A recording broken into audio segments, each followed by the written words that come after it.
Bonjour François Muller. Et bonjour. Vous êtes agrégé d'histoire, vous avez exercé en collège, au lycée, à l'université, vous avez été formateur, vous avez été responsable de formation et consultant en formation. Vous vous identifiez un petit peu à l'innovation au ministère de l'Éducation nationale. Alors, comment définiriez-vous l'innovation? Qu'est-ce que l'innovation? L'innovation, c'est du changement. C'est du changement positif, c'est du changement pour améliorer le système de l'éducation et pour faire réussir les élèves. C'est dur de s'identifier. L'innovation est tellement polymorphe, elle est tellement multicritère, variée, que lui donner un visage, lui donner une image serait difficile. Il faut bien qu'à un moment donné, les choses se portent. Elles se portent par des services, par des organisations, par des hommes et des femmes. Et il faut à un moment donné donner des visages. Donc l'Internet le permet maintenant, Twitter le permet, et à un moment donné, il faut s'identifier. Donc effectivement, je travaille dans l'innovation. Alors, vous avez créé un réseau social qui s'appelle Respire. Respire, c'est une respiration dans l'institution. C'est un vrai réseau social. Il existe plein ailleurs des réseaux sociaux, évidemment vous les connaissez, Facebook, Twitter, mais le réseau dans l'éducation n'existait pas. Et donc Respire signifie quelque chose, c'est un acronyme, c'est un réseau d'échange de savoir professionnel, c'est-à-dire porter une attention soutenue, une attention valorisante, dire que c'est important à des petits savoirs qui ont du goût. Comme disait André Jourdan, ces savoirs qui font qu'on a du métier, on sait s'y retrouver et qui fait toute l'expertise de l'éducation et l'expertise des acteurs. Or, jusqu'à présent, on avait une institution qui était souvent dans un top-down, une opération de prescription, sans faire tout à fait attention à l'intelligence des acteurs. L'intelligence, c'est la compréhension et ces fameux savoir y faire, ces manières de bricoler finalement un peu l'éducation au quotidien. Si les rentrées se passent bien depuis des années, malgré tout, comme le disent les ministres, c'est parce que il y a localement des vraies intelligences locales pour compenser, ajuster ce qui peut être défaillant dans le système. Et c'est bien ces savoirs-là qu'il faut mettre en réseau, qu'il faut capitaliser dans d'autres organisations, qu'elles soient publiques ou privées. On parle de capital de connaissances, d'un capital organisationnel. Eh bien, Respire, c'est cela. Alors, vous donnez la parole, comme dans tous les réseaux sociaux numériques, aux petits soldats qui est dans le fin fond de la France et qui pensait que ce qu'il faisait ne pouvait n'intéresser personne. Est-ce que ce ne serait pas plutôt cela que vous avez eu comme intention de faire ?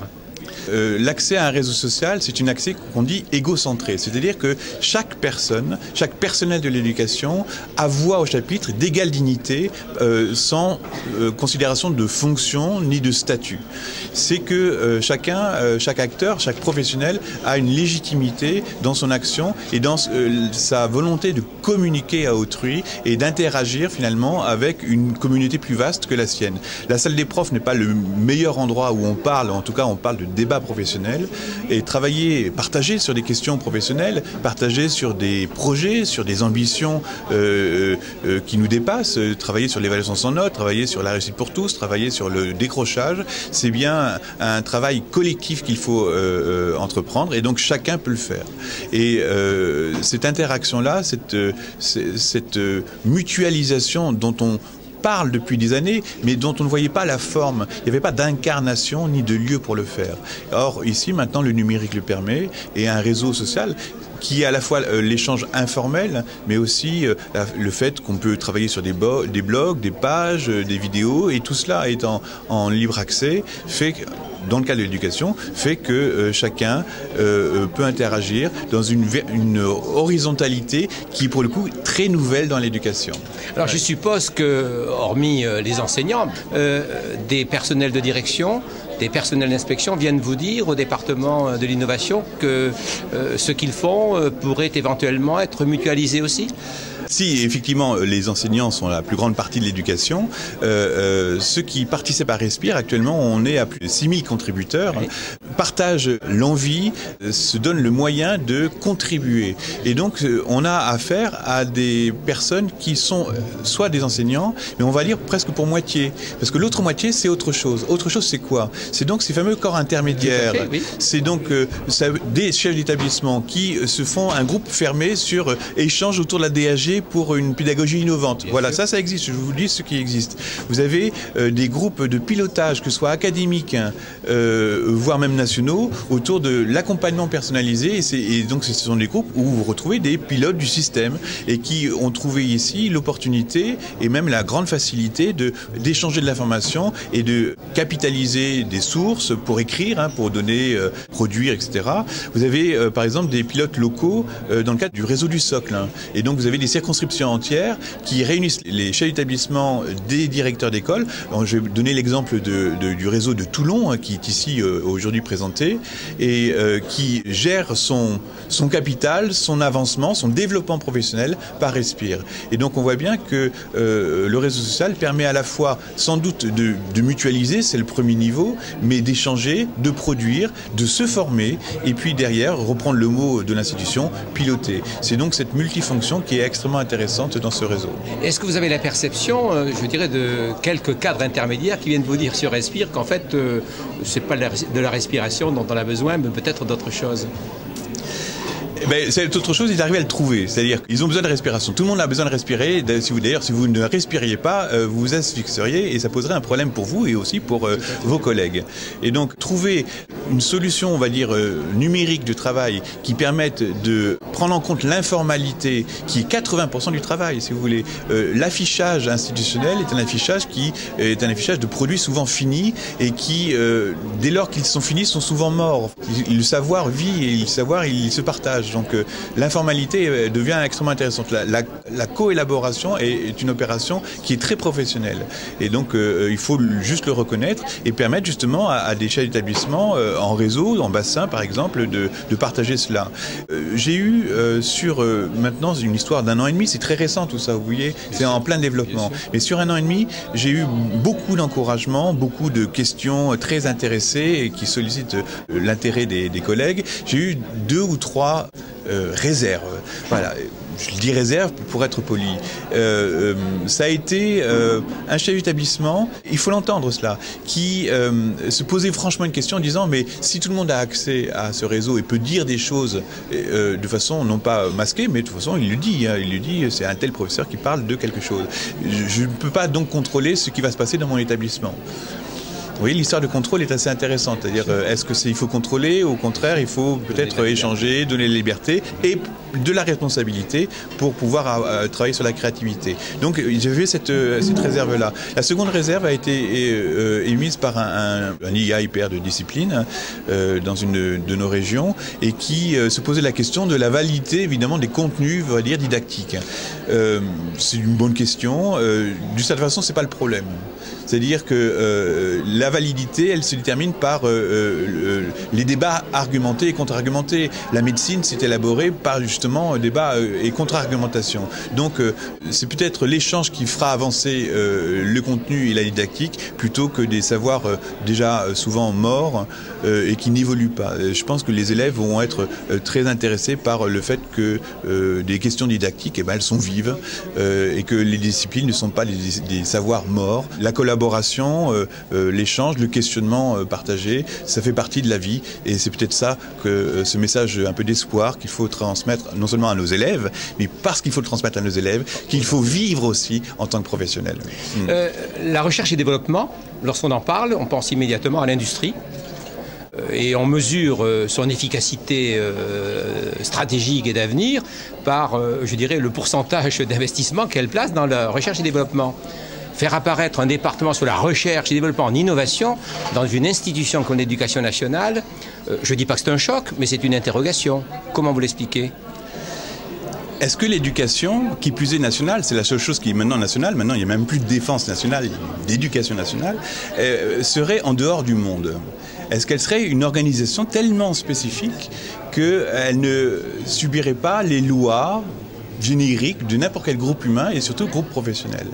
Et c'est c'est donc un retour peut-être à une certaine normalité de dire que ce groupe social, ce groupe humain, ce groupe professionnel, qui est immense, hein, c'est 800 000 enseignants, 13 millions d'élèves, il est tellement grand qu'il a besoin peut-être de trouver des organisations qui soient plus professionnalisées et donc plus efficaces. Derrière la recherche-développement, effectivement, il y a une recherche d'amélioration du système.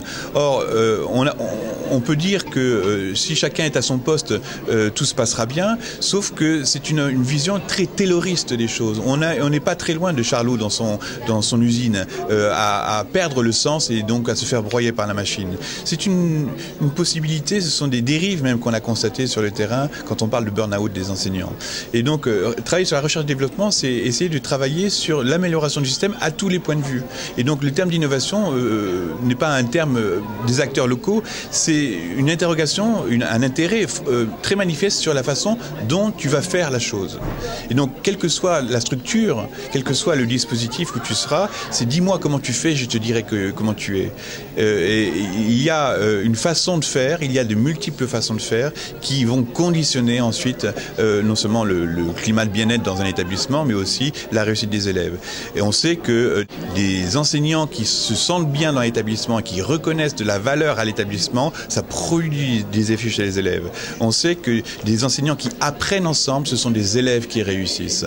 Donc ce sont des processus qui sont extrêmement fins, beaucoup plus fins qu'un simple décret ou une loi. Et donc nous sommes ici dans une période de refondation et donc une période législative de très haut niveau. Et en même temps, c'est pas la fin, c'est le début. Tout reste à écrire. Et ça reste à écrire dans la finesse des pratiques, dans la granularité de l'action de chacun des acteurs. C'est ça, l'innovation. Vous reconnaissez, tout le monde le reconnaît aujourd'hui, les élèves apprennent entre eux, entre pairs. Ils apprennent aussi beaucoup en dehors de l'école. Est-ce à dire que la formation continue des enseignants devra se faire entre eux et en dehors de l'école? Je sais que vous avez beaucoup écrit, en particulier le manuel à l'usage de l'enseignant, même débutant. Le manuel de survie. De survie. Vous avez même écrit, proposé avec André de Peretti, un kit de secours pour enseignants. Ce qui veut dire que pour vous, la formation des enseignants, la formation initiale des enseignants d'abord, est essentielle. Alors, de l'innovation dans les SP? C'est presque une parlé de la formation continue. J'entends bien. Mais avant, la formation initiale. Moi, je ne parlerai même pas de la formation initiale. La compétence, elle s'acquiert sur le terrain. Et donc, il est extrêmement important de s'intéresser aux 40 ans de vie professionnelle qui vont déterminer la réussite des élèves. L'organisation de la formation professionnelle, il faut peut-être sans doute maintenant la re-questionner, la revoir à l'aune de comment on sait qu'on apprend un métier, comment on sait que le changement se gère au niveau d'une équipe, se gère collectivement, on apprend mieux ensemble, on va changer et faire évoluer ses pratiques mieux ensemble que tout seul.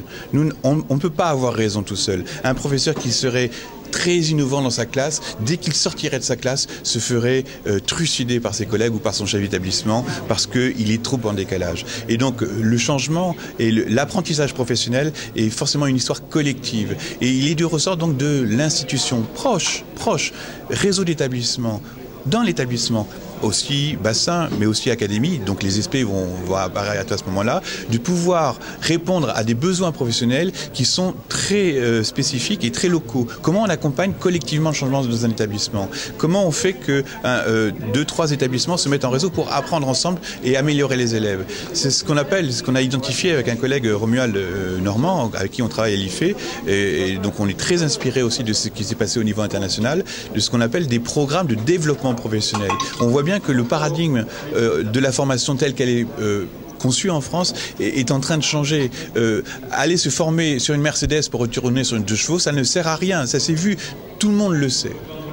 Donc, est-ce qu'on continue à faire ce qu'on sait qui ne marche pas, ou est-ce qu'il faut peut-être changer le mode d'organisation? C'est pas forcément plus cher et ça sera quand même beaucoup plus efficace. On a l'appui là pour le coup des chefs d'établissement qui voient très bien que quand on parle de besoins de l'établissement, de besoins centrés sur les élèves, voir comment les élèves apprennent mieux, eh bien ça produit du changement. Encore une fois, on retrouve ce distique qu'on a souvent distingué, des professeurs qui apprennent et qui apprennent mieux ensemble, qui collaborent, qui échangent des rôles, des responsabilités, qui vont dans les classes de l'un, de l'autre, qui déprivatisent ces pratiques, ces professeurs-là, ça produit des élèves qui réussissent mieux. C'est des choses qui ont été très documentées au niveau international, c'est des choses qui apparaissent dans les établissements, dans nos écoles qui sont présentes ici dans ces journées de l'innovation. Elles se caractérisent par ceci.